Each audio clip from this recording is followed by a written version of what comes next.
Hello, welcome to Meet the Author, sponsored by Author Event Network in partnership with Bremerton Public Access Television.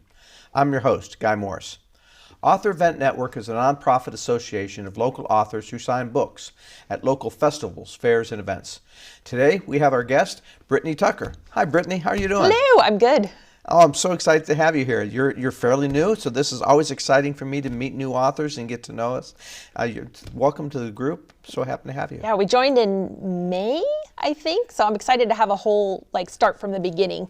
You're catching us at the early stage now for a change. Yeah, and getting to see all the earlier events too, instead of because I got into most of the later fall ones. Yeah. Year. It's hard. We do sign up pretty quick. The demand is growing, the group is growing, and as you saw from the other night, the process to get signed up can be a little complex. But even coming in late, I was busy.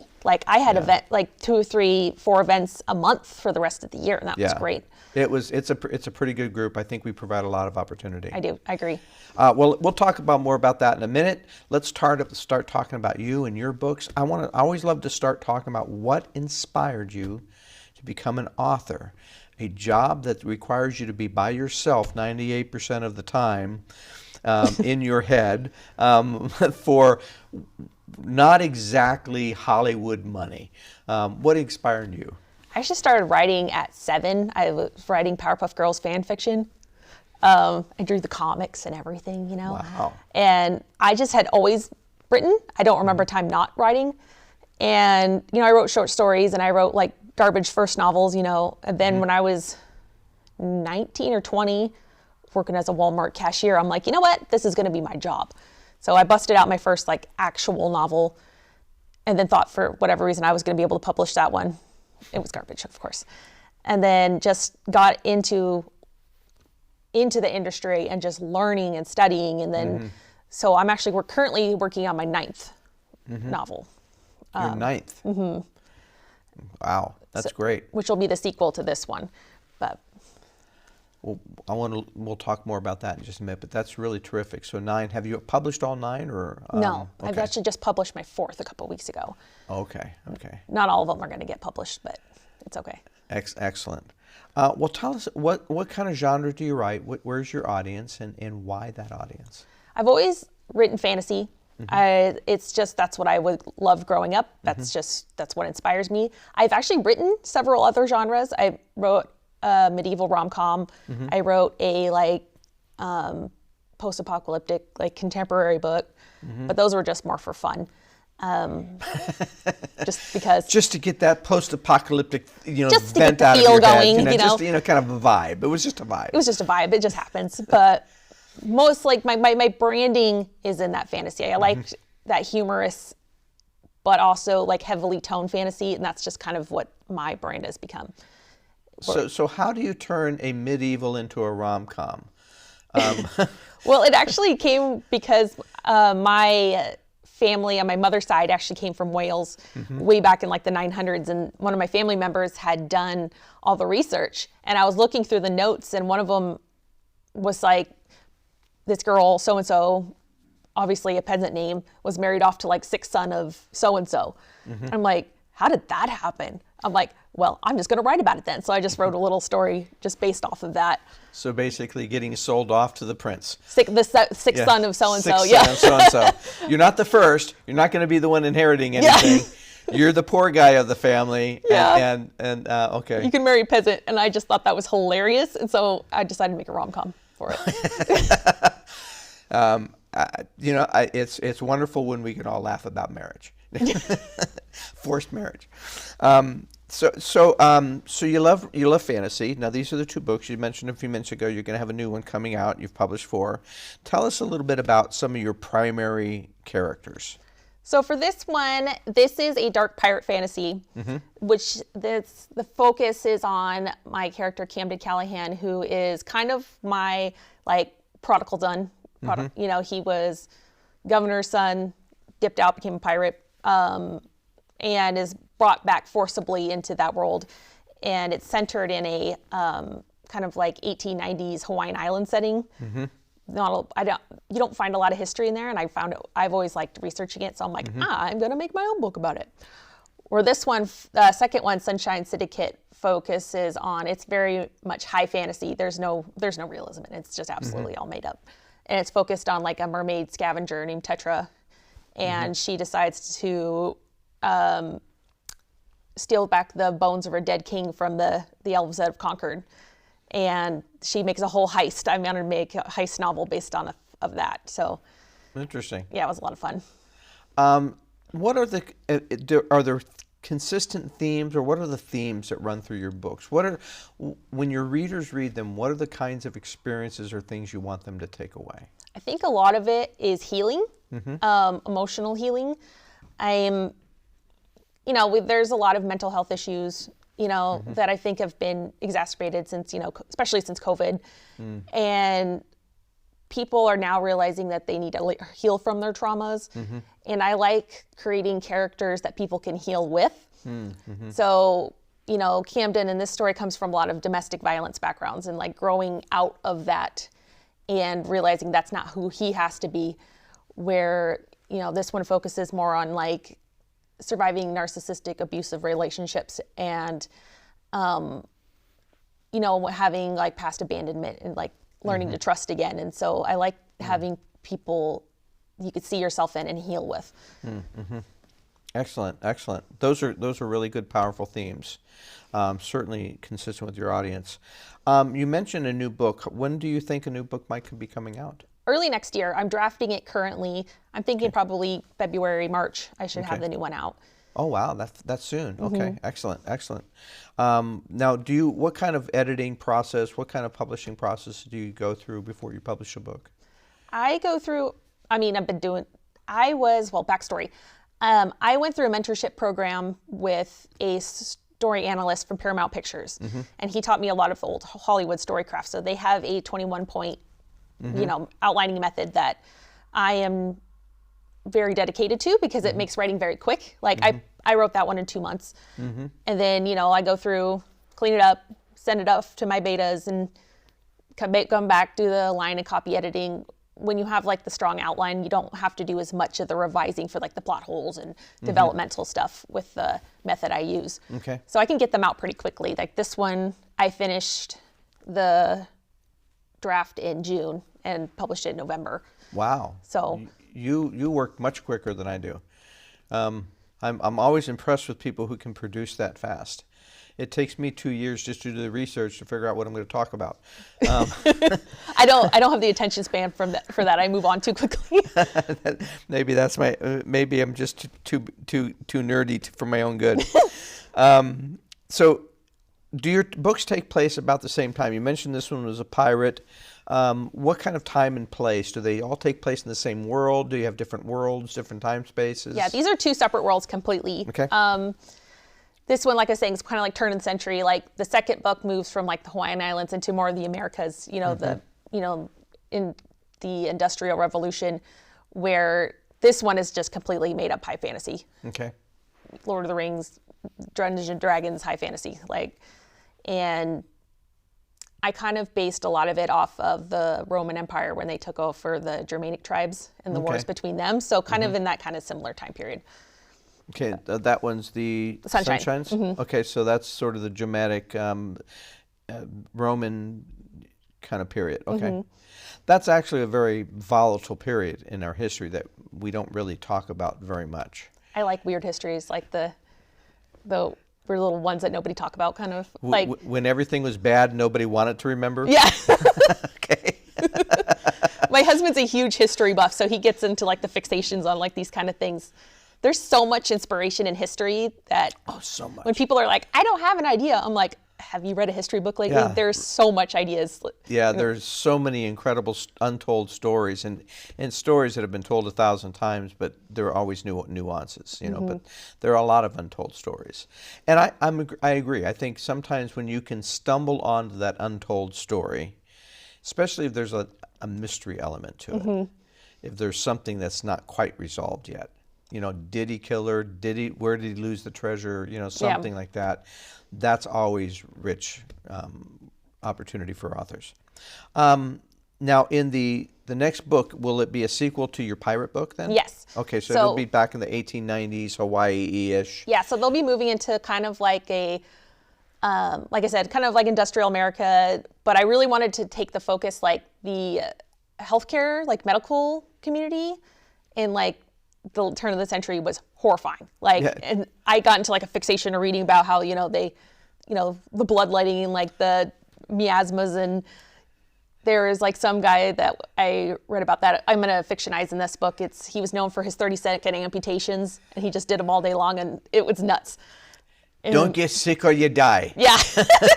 Don't go to the doctor or you die. Exactly. And I wanted to kind of like fantasize it and make it like really like over the top. And then make it a rom-com. This isn't a rom-com. No. Okay, I'm just throwing things out. No. We're brainstorming, just brainstorming. You probably could though. Yeah, it probably would be good. So who do you find your most audience? I know I see the young women stopping by your booth in droves.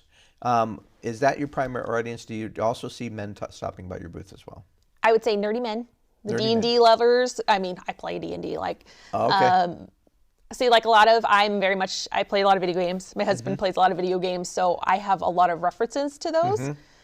So if women, there's a lot of my audience is on TikTok. Okay. It's all the 30s women looking for romance books to distract themselves from the kids running around the house, like you're, because like I have my demographic on like, like Facebook that tracks it, and it's like 30s, 40s women. I'm like, hi guys. Who are trying to recapture that, I used to have fun and fantasize.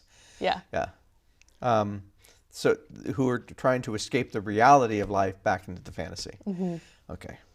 I can understand that. I think books in general are really great with doing one of two things: really connecting you with the reality so that you know how to deal with it and feel and respond, or giving you a great escape from it. And I think there's benefits in both.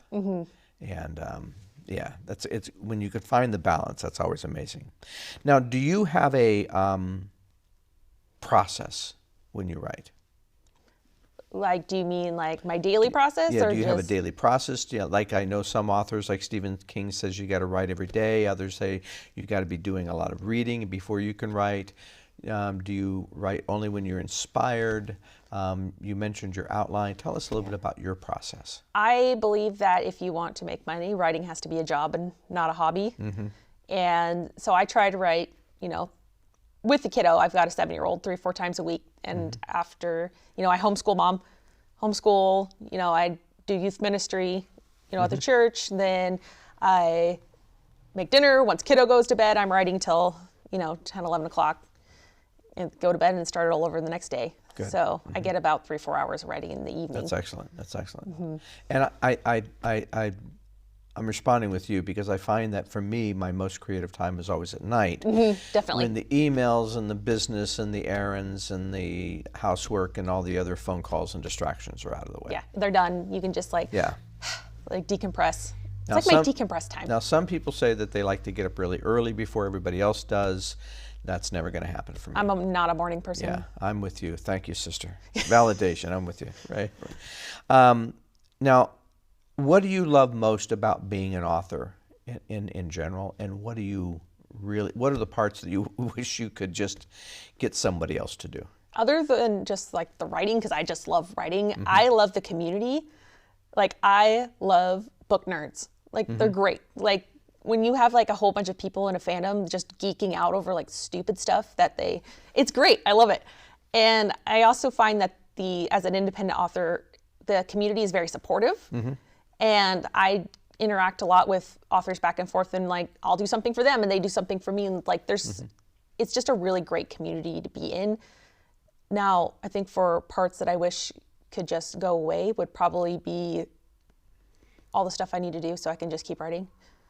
But all the stuff dishes around and the writing. laundry and the stuff.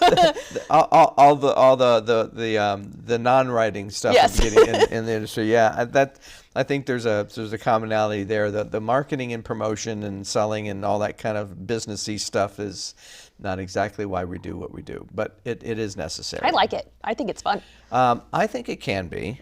But it does detract from what we really love to do, which is actually the story. Yeah. So I want to talk a little bit about your experience because I know that you've been writing for a long time and you've been selling for a long time. Tell us a little bit about your experience in selling and marketing and promoting before coming to AEN. What was successful for you? What has it been like? I know you've only been here for a few months, but what is your experience in AEN? How does that differ from all that? I've really enjoyed, so before, joining AEN, I've always thought that the local community is often under, I don't know what the word is, like authors don't dive enough into their own community for support. Like they try too hard to go worldwide at first, if that makes sense. So I contacted local places. I did podcasts for, places on Camino Island where I live. And so I was really excited to do the fairs and stuff when I got into AEN, because you're meeting people in your community and building that fan base in your community. And that is so, that is so much stronger than just random people over the internet. Yeah. That's how they did it before, was word of mouth. Like they didn't have the internet, before. Word of mouth, one person telling him like, hey, this is a good book, you should buy it, and I think that, my social media has actually proved a huge amount just in the few months I've been in AEN, just because talking to people every day, and then they follow me, and then they buy my other books, and then, so that's what I've really enjoyed. So the community of being an author is in general, but then you're feeling like AEN actually reinforces that.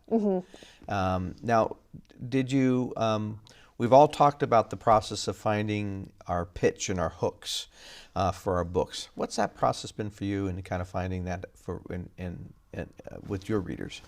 A lot of, they always say the 30-second elevator pitch, but just from doing it over and over again and talking, if you can give them like this is like this and this, or like, for example, I do this one like Pirates of the Caribbean meets Resident Evil. Like if you give them things that they know and they like, and like give them a comparison titles that you just go quick, and then they're like, oh, okay, grab, Got it.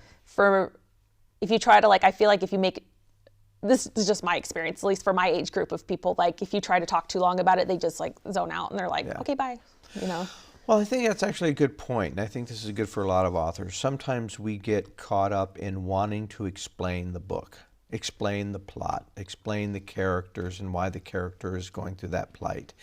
And I often think that the back cover description should be that information. Right. Should be that kind of character plot highlights.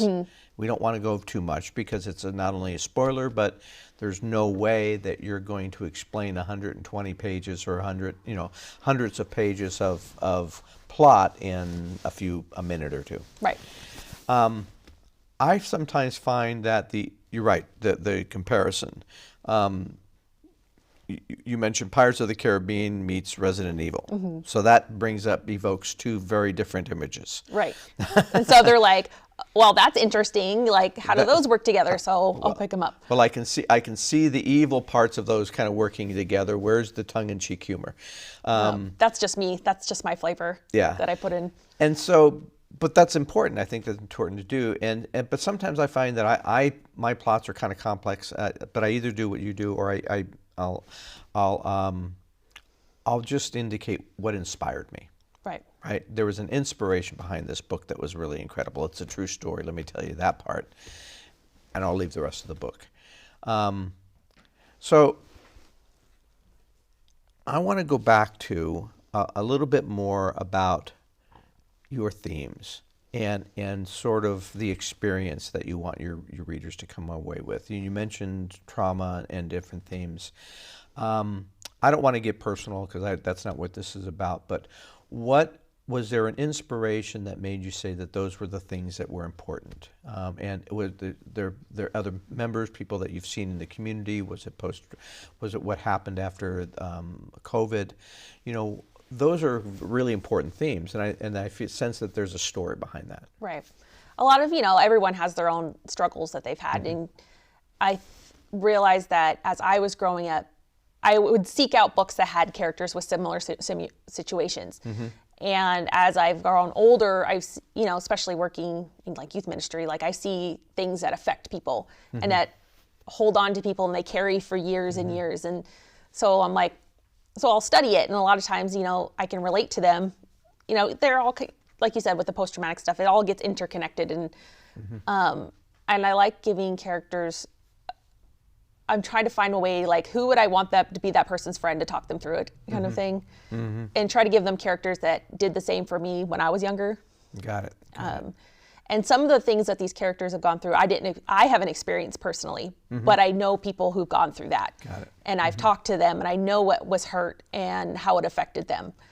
And so I kind of try to do them justice that way, I think that's important, and we only have time for one quick last question, but I think it's important. I want to come back to it because I think we want to entertain our readers, but we also want to touch them on a personal level. We also want to be part of their life, and I think sometimes it's those elements of stories, of narratives. So if we look back on the narratives that have really touched us as a broader community, as a broader society, it's always that human element. It's not the plot itself, it's that human element that usually gets to us. And sometimes it's easier to digest that human element in non-human things, if that makes sense. If you had we have one more question. If you had one final thing that you would want your audience and your readers to know about Brittany, what would that be?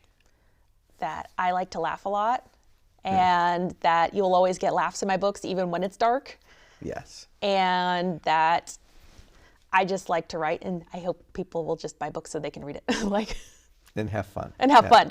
Don't take life so seriously, kind of thing. Okay. Well, thank you so much, Brittany. It's been a joy to meet with you, and I've sat with you in the booth, but we've never really had a chance to really get to know each other. This has been a delight for me. Thank you so much for coming. Thank you for having me. Oh, my pleasure. My pleasure. And thank you for watching Meet the Author.